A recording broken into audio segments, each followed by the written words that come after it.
this feast, I hope, I'm relieved actually, that I don't have to go through the same ceremonia and agita and aggravation that I went through when I appeared here the last time, 30 years ago, exactly to the day. That was the day, right?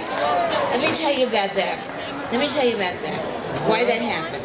And I made these notes because I remembered this exactly. For 9 months before the feast, I was in Florida. I can't hear myself. I was in Florida writing my first autobiography. I had not been in New York for like 9 months. Who knew what was going on in New York, especially in politics? Hadn't read the New York Daily News, the New York Post, the New York Star Ledger in months. Okay, so one day in California, I got this inspirational bug struck me. And I said, I want to sing at the San Gennaro Feast. And I'm also going to invite Mayor Koch, at the time, the mayor of New York.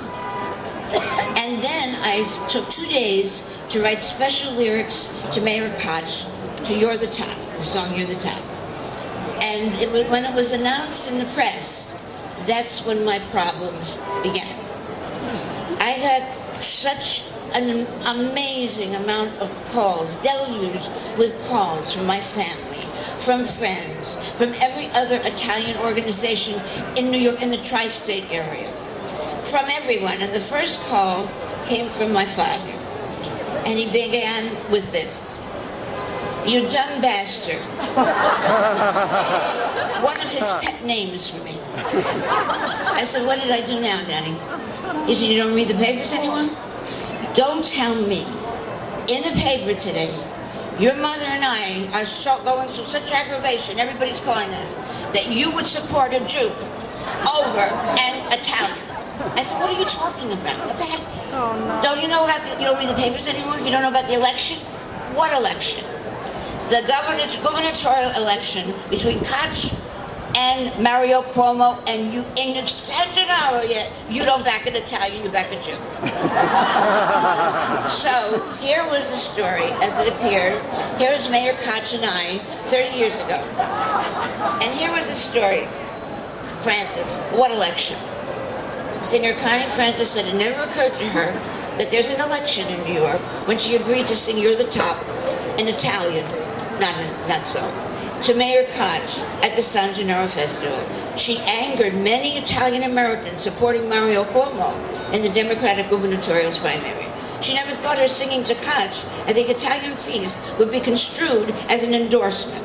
But many fans, including her father, were very, very distressed over the news.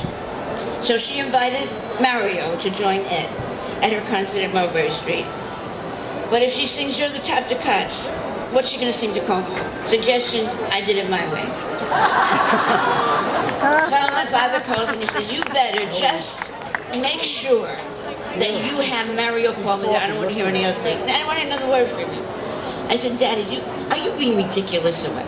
You expect me to call Mayor Koch and say you can't come because you're Jewish? I have to bring Mario. My daddy said I have to bring Mario Cuomo because he's Italian to the feast. Don't be ridiculous." He said, "You just better make sure you make good because it looks very bad for you." I said, "Okay, I'll call Mario Koch and say, Mario Cuomo, I'll sing to him too." So I did, and he didn't come. And actually, I have to tell you, throughout my life, with all the successes and all the disasters and all the mistakes that I made, there was only one thing I was very certain of and locked in forever in my heart. And that was the fact that it is so great to be an Italian. Yay!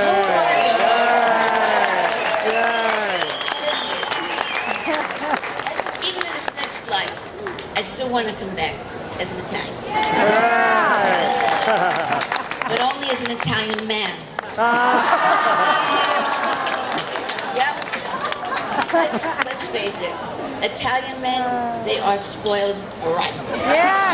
They have it made in the shape. You know why? Because their mamas love them so much that they spend an entire lifetime pampering them and catering to them. What other woman in the world has any shot at filling that lady's shoes? So I'm thoroughly convinced of it now. That all Italian men should marry their mothers. Yes, yes, yes. And yes. And actually, speaking of marriage, We do in West Virginia. after the third divorce, did I need a crane to fall on my head to tell me that this was not for me, marriage? And since that time, since I haven't been married, my sex life, terrific. I just need another person, that's all. Now, last year, actually, we asked Mayor Bloomberg to come here today, but he couldn't appear because it was the first day of Rosh Hashanah. And I remember last year hearing that Sarah Palin had called the Capitol and asked to speak with Senator Chuck Schumer. And they said, he's not in. It's Rosh Hashanah. She said, okie doke, Rush, then I'll talk to you.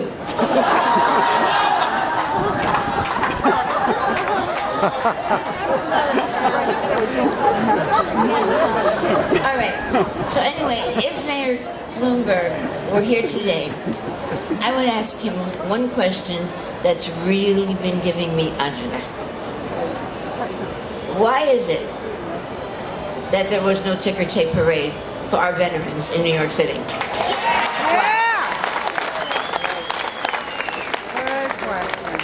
Who gave the order at the Pentagon that forced Mayor Bloomberg not to have the privilege of having New Yorkers pay tribute to our returning vets? That's what I want to know. Who gave that order? Was it Panetta?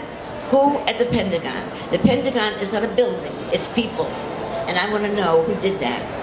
Because when our vets came home from Vietnam, it was the biggest disgrace our country ever performed in our nation's history. Those men, they had no other choice. They were drafted other than to flee to Canada. And most of them went there, and I was there for months, and I witnessed war at its very worst. And when those boys came back home, and they were degraded and spat upon and defied, and it was the most disgusting era in our history. And so when President Obama announced that at the end of this year, just last year, December, our Iraqi veterans were returning home, I said, wow, this is going to be great. There's going to be an air of patriotism throughout all of America. There's going to be a ticker tape parade, and all. Well, guess what? There was no ticker tape parade, not only in New York, but no parade in any major city in this country sponsored by the United States government. Only in towns like Tucson, St. Louis, Houston, where the citizens paid for those parades, not the United States government. So I have always been, since the age of 10, when my dad told me that it was very important to support our troops, I began appearing at veterans hospitals from the age of 10, playing my accordion. That's another thing, the accordion. Oh my God. Every Italian girl who had an Italian father who was living had to play the accordion. It was like a rite of passage. And my father's dream was really that one day I would have my own accordion school of music. Sorry I screwed up, Daddy. But anyway, you know, people think I'm stupid just because I played the accordion. They had the resume. They figured just because you got to be stupid. You played the accordion too, right? Every Italian